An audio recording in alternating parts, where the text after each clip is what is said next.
Oke, bismillahirrahmanirrahim. Assalamualaikum warahmatullahi wabarakatuh. Anak-anakku sekalian, kita akan mencoba melanjutkan tentang logaritma. Ini adalah sifat-sifat dari logaritma yang dulu sudah pada pertemuan pertama kita sudah membahasnya, ya, sifat-sifat logaritma. Dan kita akan melanjutkan pada sifat-sifat logaritma ini pada bentuk yang ketiga, ya. Kemarin kita sudah belajar identifikasi pokoknya, kemudian kita sudah sifat yang pertama dan kedua, tolong diingat.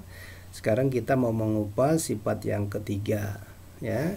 Sifat yang ketiga, kita lihat bahwa kita sebenarnya bisa menguraikan adalah misalkan angka ini 5 log 50 gitu. 50 itu sama dengan berapa? Uraikan sesuai dengan sifat yang ketiga gitu. Sifat yang ketiga ini bisa diuraikan bahwa 5. Nah, sekarang log 50 ini faktornya berapa? Bisa saja kalian 10 dan 5, ya, log 5 begitu, ya. Tapi terus kemudian ini dijumlahkan, atau bisa saja faktornya yang lain. 5 log 50 itu adalah misalkan 2 dengan berapa? Dengan 25 log 25. Nah, gitu ya. Jadi ini adalah satu pokok bahasan. Yang ini kalau dikalikan, kalau diuraikan adalah dijumlahkan. Sementara ini kalau dijumlahkan dikalikan ke sini. Begitu ya. Ini adalah sifat yang ketiga. Sifat yang ketiga. Ya. Sementara untuk sifat yang keempat itu adalah pengurangan. Misalkan saya balik, ya. 2 log 9 dikurang 2 log 3. Itu kalau misalkan kita pakai dengan sifat yang keempat, hasilnya adalah 2 log 9 dibagi 3. Itu sama dengan 2 log 3. Gitu ya. Nah, disederhanakan sama, ini bentuknya sama. Tapi ingat, di sini adalah basicnya harus sama, ya. Di sini basicnya harus sama, ya, dengan yang berada di depannya. Nah, ini adalah sifat yang ketiga dan keempat, ya. Kalau dikurangkan itu menjadi dibagi, kalau dijumlahkan di sini dikalikan, ya. 10 dikali 5 50, atau di sini 2 dikali 25 50. Gitu ya. Itu adalah sifat yang ketiga dan keempat. Sekarang kalau misalkan sifat yang kelima, yang kelima itu, ya, 2, ini saya lanjutkan saja dengan angka log. Itu kan B per M. Anggaplah di sini 5 pangkat 2. Nah, ini bisa dirubah, 2-nya kedepankan sini, yaitu menjadi 2, terus kemudian 2 log 5, gitu ya. 2 log 5 tetap ditulis, 2-nya dikedepankan. Nah, ini adalah sifat yang kelima. Oke, ya. Oke, ini 2 log 5, ya tetap saja 2 log 5, ya.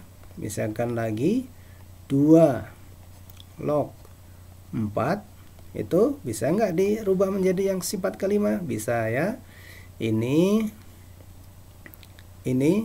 adalah 2 log 2 pangkat 2, gitu ya. Ini dikedepankan, gitu. Sehingga menjadi 2 log 2. Wah, kecil sekali tulisannya. Oke, ya. 2 log 2 adalah 1, maka hasilnya 2, gitu ya. Nah, ini sifat yang kelima hanya memindahkan pangkatnya ke depan saja. Oke, ya. Itu adalah sifat logaritma yang lanjutan. Oke, kita ambil sebuah contohnya nih ya. Sekarang ini adalah contohnya. Contohnya kita dapatkan bahwa ini adalah 2 log 4 dan 2 log 8. Ini basicnya sudah sama.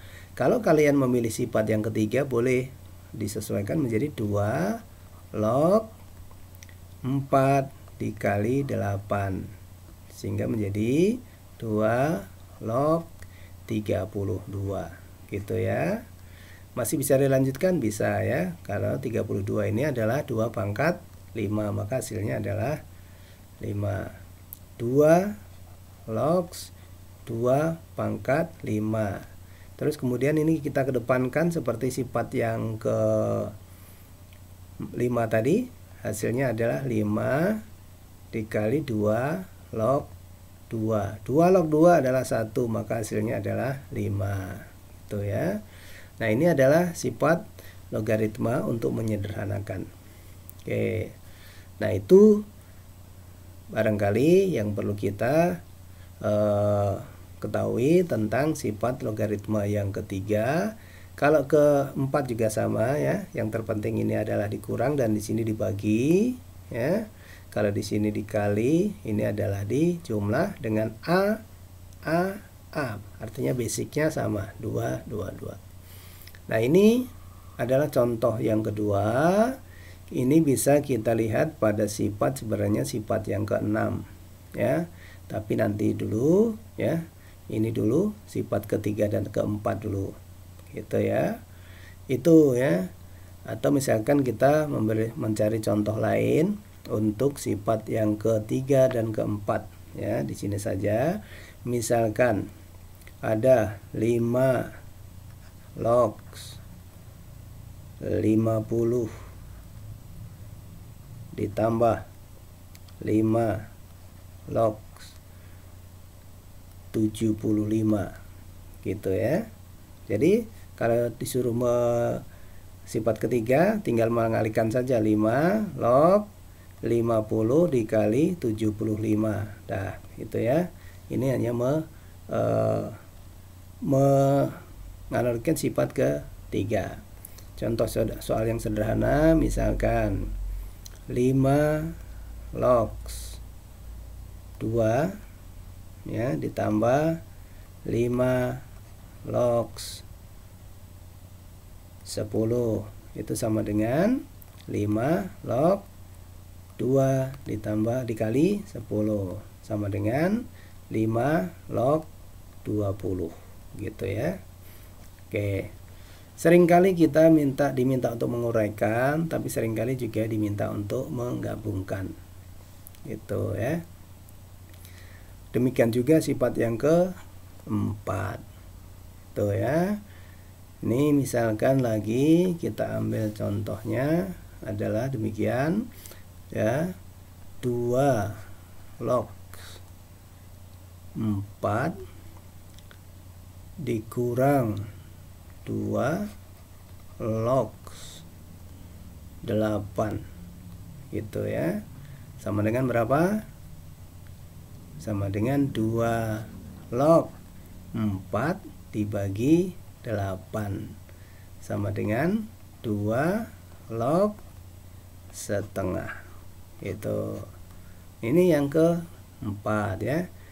Nah, sekarang ini saya mau mengenalkan ini aja dulu ya. Ini gampang. Ini lihat, ini adalah A, ini adalah A, tapi ini D berada di ujung ya. Kalau saya berikan angkanya misalkan 2 log 3 dikali 3 log 5 dikali 5 log 25 dikali 25 log 8 sama dengan berapa gitu ya. Nah, ini bisa diselesaikan dengan sifat yang ke-11 dengan catatan ininya sama ya. Ininya sama. Tuh, ininya sama. Ini juga 25 sama. Maka kalau misalkan ini kalian bisa menulis yang di ujungnya 2 log terus di ujungnya ini adalah 8 sama dengan 2 log 2 pangkat 3. Itu hasilnya adalah 3 gitu. Nah, ini lihat, ini B sama ya. Ini C, ini C. Kalau di sini ada D lagi, di sini adalah D lagi, dan nanti tinggal di ujungnya saja yang ditulis. Nah, itu adalah sifat yang ke-11. Itu saja barangkali ya. Itu ini bentuk umumnya ya, kebalikan dari pangkat. Kemudian A log 1 itu pasti 0. Ya, yang kemarin tuh A log berapa yang kemarin, yang itu adalah, nah ini adalah A log A sama dengan 1 ya. Berarti di sini adalah A log A sama dengan 1 tadi itu ya. A log A sama dengan 1. A log A itu sama dengan 1, dan kita membahas yang ke-3 dan ke-4 dengan membedakan kurang dan jumlah. Di sini adalah kali dan bagi ya. Terus kemudian sifat kelima ini tinggal mengedepankan saja, dan sifat yang ke-11 ya. Oke, demikian, mudah-mudahan bisa membantu. Sifat logaritma yang kedua ini mau tidak mau kalian harus menghafal 11 sifat itu, sehingga bisa menyederhanakan untuk sifat-sifat logaritma yang merupakan bagian dari kebalikan eksponen. Demikian, terima kasih. Assalamualaikum warahmatullahi wabarakatuh.